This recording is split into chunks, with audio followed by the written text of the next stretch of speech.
Actor and former journalist Rini Ann George was the first woman who publicly alleged inappropriate behavior against Congress MLA Rahul Mamkootathil. She did not take his name, but people put two and two together. Thereafter, three women came forward and filed separate police complaints alleging offences including rape, physical assault, mental abuse, and forced abortion. Rahul was subsequently expelled from the party and he is currently out on bail. But Rini continues to be cyberbullied relentlessly. Even recently, during the swearing in ceremony of Kerala's new Chief Minister VD Satheesan, Rini was ridiculed and humiliated by a mob of Congress workers. Rahul, on the other hand, was greeted with cheer and mirth by many. We have Rini with us today. We speak to her about power, political intimidation, and the personal cost of speaking up. Thank you, Rini, for joining us. Thank you. Thank you for inviting me. First of all, I just want to ask you, how has life been lately? All we see are social media posts against you, targeting you. And so I just want to know how your work has been in the middle of all this. What has been professional and personal impact of all this? Actually, after speaking of this issue, as all know, I'm facing a lot of issues from the public. Not from the public, I can't say like that, but from the people who support this so-called politician. Uh, as you know, I'm getting so much of threat, abuses, mainly from through online. So first I thought it's okay because just some cyber attack and all people are giving some saying some bad comments or something like that. So I thought I avoided it actually. I mean I ignored it actually. But later what happened is when I went to the swearing ceremony, some people came and group of people, not everybody, not every Congress people, all are very polite and friendly with me, but some of the people came and um, like they bullied me, and publicly they bullied me actually, and it created a lot of issues. After that what happened is they purposefully taken this video and surfaced to internet, otherwise it won't go public like that, but they tried to abuse me in social media also. So after that, I spoke up against it and I said that entire Congress is not against me, or they are not against me and all that. And after that, this started a cyber attack targeting me and trying to tarnish my image. And this time the issue has worsened because they are trying to socially outcast me, slut shaming me, and targeting me and giving me like such names that is that as a woman it's very difficult actually. But what my opinion is that I'm very strong in this case because I decided to speak up, so I'm ready to face the consequences. But what the exact issue is, by seeing all this, women will feel like women feel like they don't want to speak up, because if they speak up their fate will be like this. So they are trying to give an image that what's happening to Rini will happen to girls too, other girls too. So they're trying to actually they're trying to make them afraid, girls afraid. But in this case, for me, I'm very strong and I know all the consequences that I'm going to face about it. But what makes me sad is that this is against women. Entire women is suffering. Like entire women will feel suffered due to these things. Like they feel like they don't want to talk.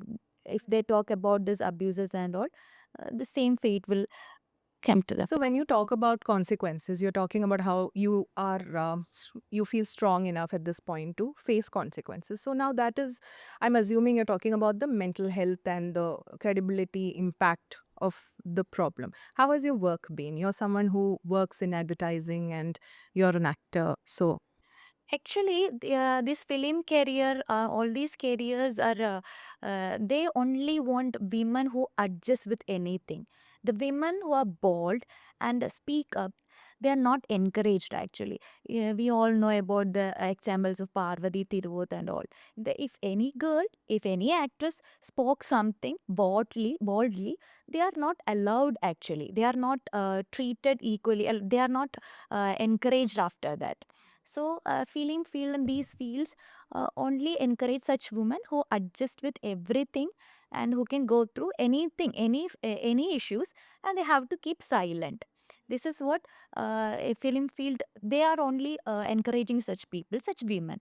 So this is an issue that I'm facing, that I'm worried. I don't know how my career will go after that, but I'm okay with it because I think more than that, I am strong enough to speak up the things, that issues that facing by women, especially we know in every sector, in politics or film field, anywhere women are selected. We know that women are in higher positions and power positions. These days women are coming to higher positions and power positions, but women are selected only for namesake.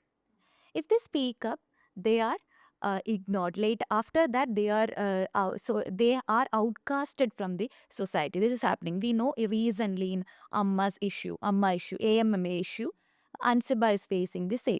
So if women speak up, they are not encouraged. This is what happening in this in every sector. So you feel that is trickling down to your professional prospects as well. You're slightly concerned about it at this I'm point. concerned about this. Not just in film field, politics. We all know that. See, in recent elections, we know in Kerala there are 140 constituencies. But how many women actually contested from this constituency? We know. Even this UDF or LTF, only 10 women, not more than 10 women contested in the election. So what's happening to women? Women are just for women namesake. Like even political parties says that we are inside of women, we are into women empowerment and all. But what's happening actually is what we have to discuss, especially in the swearing ceremony. We all know that Congress has put forward that we are in favor of women. But after this issue, is there any leader who came up saying that this is not the way we have to do, this is not the right way? So nobody has publicly condemned what happened to you during the swearing in ceremony. So a little bit about that. You are also someone who is quite sort of friendly with a lot of leaders, especially VD Satheesan, because you are also from Paravur, his constituency. You have been interacting with him and all of that. So when this thing happened at that place, and despite you being someone who people in power, people in the party know of, and you have raised this issue before, and this Rahul Mamkootathil allegations are not just from your part. There have been police cases now which he's fighting, and several women leaders from the Congress itself have spoken about his alleged predatory behavior, etc. So if I say that this reflects this people from the party not commenting on what happened to you, people from the party not saying that this is not right. If I say that this reflects the culture of this party, what would you say? It's not just because just the culture of the party. This is the culture of this is our culture. We can say like that. It's the culture of Kerala or maybe the Indian culture. Women are always ignored. Women are not considered as someone equal to men. We all know that. So this is part of everywhere in Kerala, in India. Actually, if women spoke up, if women are bold enough, they are not encouraged, as I said before. So we can't say that it's happening just in a party. Everywhere, in every party is actually happening. Like in LDF also, in UDF also, women are sidelined. We already know that women are sidelined, and in every field this is happening. These atrocities against women is rooted in our culture. Actually, it's rooted in our culture. So I can say like that only. That's issues facing by women is rooted in our culture, and we are just pretending that women are equal and we are all appreciating women. Women should come forward. All these are just pretensions. Actually, in reality, the women who are bold and who speak up are not treated equal, and people try to outcast them, socially outcast them. This is what happening to me. In this case, I never did any mistake. I just told something happened that in my life, and I never mentioned the name or party. But after that, these things get viral, and people are saying that this is the person. And after that, many women came forward, and this happened. Actually, I think that this all happened because of some fate. I never mention anybody's name. Still, I am targeted, and I'm cyber attacked. Like, they are attacking me tremendous. They are attacking me like in a way that I can't even explain. Like, they are using many names, slut shaming me, and they are even saying that I am an agent of CPM. Like, they are giving a lot of stories of false stories, and many people are believing it too. That is the main issue. Many people are believing it. So this is happening everywhere. I can't say that this is happening in just a party, or this party is the problem. I can't say like that. Everywhere women is treated in this way. So, first, when you spoke about this, when you just mentioned, like you said, you did not take his name, but when you spoke about this for the first time, did you anticipate this level of backlash? Never, never, never. I never anticipated this level of backlash. Because I never mentioned the name. Actually, I spoke because of my sadness, or from my heart. I spoke. Actually, it's like a breakdown or something like that. I just told what happened in my life, but I never thought this kind of backlash.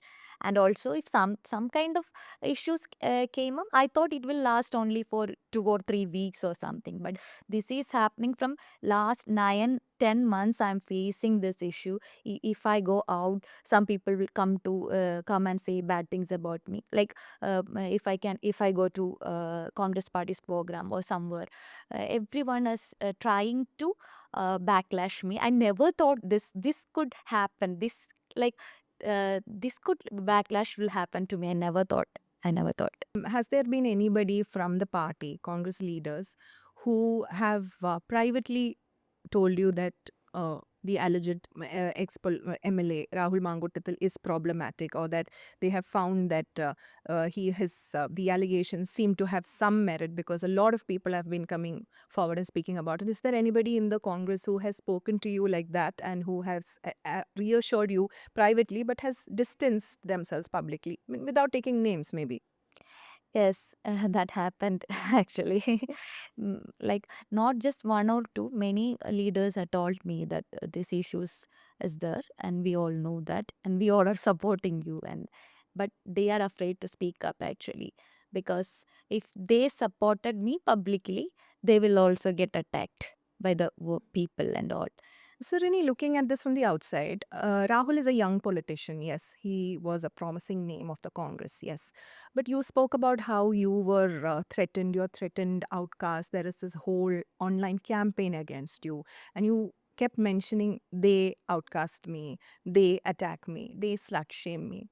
So, two things I want to ask you here. One, who do you think is this they? When, even senior leaders of the Congress themselves privately admit that there is a problem at hand.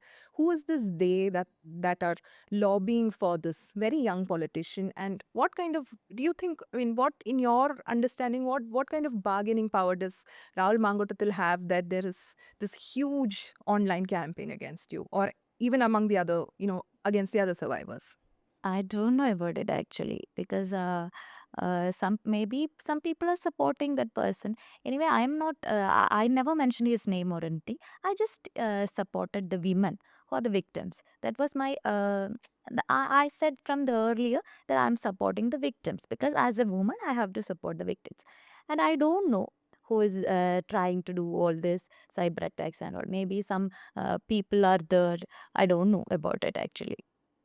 CM VD Satheesan is also someone who, right from the beginning, took a stand against Rahul Mamkootathil, and he vehemently opposed taking Rahul back. And he was someone who said that Rahul should be dismissed and all of that. So, do you think this public campaign is also in some way to pressurize the CM into taking this person back, or to sort of bring down the gravity of the complaints in the eyes of the public, and to build back image and control damage? I think so, actually. They are trying to defame me, and by defaming me, that person is trying to whitewash himself. I think that's happening. Actually, they are using me as a tool by defaming me and slut shaming me. People may think that all these are just made up stories and all. They are always trying to find out something from me to create this kind of image. Actually, like if I said something, if I'm giving an interview, 2 lines, they use that 2 lines against me, 2 or 3 lines, which people may misinterpret it.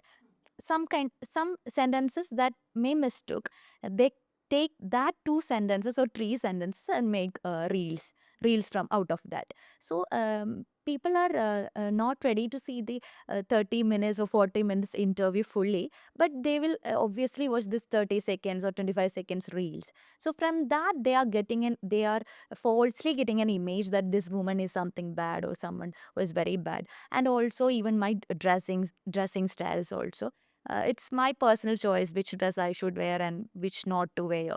And using this, they're trying to give an image that a woman should dress up like this, dress up like this. If she is modern, she is bad. These kind of thoughts are, they're trying to include such thoughts into people's mind, and they are trying to defame me. Through that, people may think that, oh, that guy is no, that guy is just accused, like falsely accused, something like that.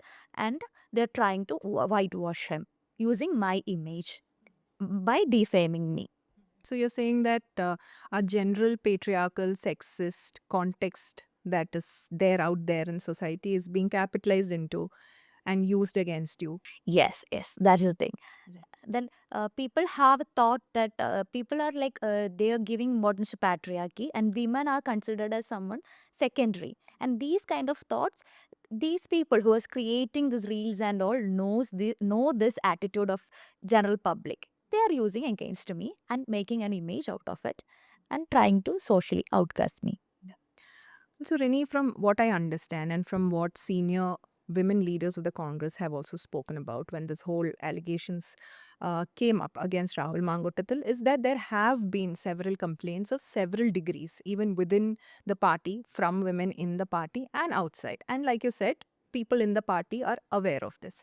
Now, why do you think that a political party waits until things go absolutely out of hand and an absolutely violent complaint comes to take any action against a man, even when they're sitting on this information? That's what I'm said. This is the way our society prevails. They are not ready to take action even if the first case is coming, like first complaint is first complaint is, they are not taking any action. It's not about any party or anything. They actually, our society thinks that if someone from a party or someone from an institute or someone from from an institute uh, is accused, they think that the entire system, like people will think that the entire system is bad or the entire party people are bad. So that is an issue we are raising about a specific person. But people may think that that institute is bad, all men there are bad. So these kind of thoughts though, so people are afraid to say it in public, because if these complaints come outside, our institution will be treated as bad, or our party will be treated as bad. So they are trying to suppress the complaint from the first. The problem is that people may think that that institute or party is bad. Nobody is thinking that this. We are just pointing out the certain person, or just a person. So they have to take action against that person. So it will actually give good image in the public, that that we can understand from the things that happened recently. If someone take action, people will take it in a positive way only. But people think that these people think that, oh, it will affect our party's name. So in order to save our party or in order to save our institute, we have to suppress it. This is the attitude prevailing all over India, not just in a party or in an institute or anywhere. This is happening all over India because it is cultured, it's rooted in that way. Right. Have you at any point felt that you shouldn't have spoken up about this? No, I never thought like that, because I think it's my maybe it's my fate that I have to spoke up, and I think it's a good thing that happened in my life. But yeah, as personally, many kind of like backlashes are happening to me. That's part of it. But uh, I'm trying to take it as positive only, because I think that at least one person should be very strong enough to speak up all this negative attitudes. So I thought it's destined in my life. So I'm happy with that actually. What do you want to tell women who may be watching to all this, what you're being subjected to, and what the other survivors who you support, who they have been subjected to in terms of character assassination and all? There may be many women out there who may be watching this and feeling they should not speak up because this is what they will go through. Or what do you want to tell women who are watching? For the women, I can say that uh, we shouldn't be afraid of seeing all these things. We should speak up. If any kind of bad things happen to us, we should speak up, because it's we all know that this is a patriarchal society, but we have to find some existence. We women should also find out some existence in this society. We should we Our voice should be heard. That's very important. So, seeing all these things, we shouldn't become afraid or step back from all this. We have to come forward and raise our opinions and stand firmly against all that happening against us. As women, we should fought against this. And also, I think as women, we have to be together actually. We have to be together. So if we are together, we can bring many changes in society. Just one girl can't do anything to the society. So we have to be together, and we should fight against the injustice that is happening to women. Cheers to that. Um, Finally, today, if there's any kind of accountability or remedy that you are expecting, what is it? What does that look like? I think law should be enforced more strongly. Law, especially the cyber attacks and all. People are not, especially the political parties or the government, is not giving much importance this to this cyber attack and all. Actually, the problem is, by seeing the cyber attacks and seeing all these bad comments against women, even our children are seeing this, and our culture is getting bad and bad worsen. So first we have to first we have to do is, we have to enforce this law, especially the cyber laws that's happening. Women are mistreated in cyber areas. That should be changed first. And the other thing is, by encouraging this in cyberspace, this will happen in real world also soon, because these kind of thought is generated among the people that women should be treated like this, women can be abused, women can be use these kind of words, bad words and all. So this may happen in real life too. People are thinking, no, it's just happening in cyber world, is nothing is happening in real world, so it's okay. But it's not like that. So this culture should be changed in everywhere. Like this social media is also a public platform. It's like a public platform.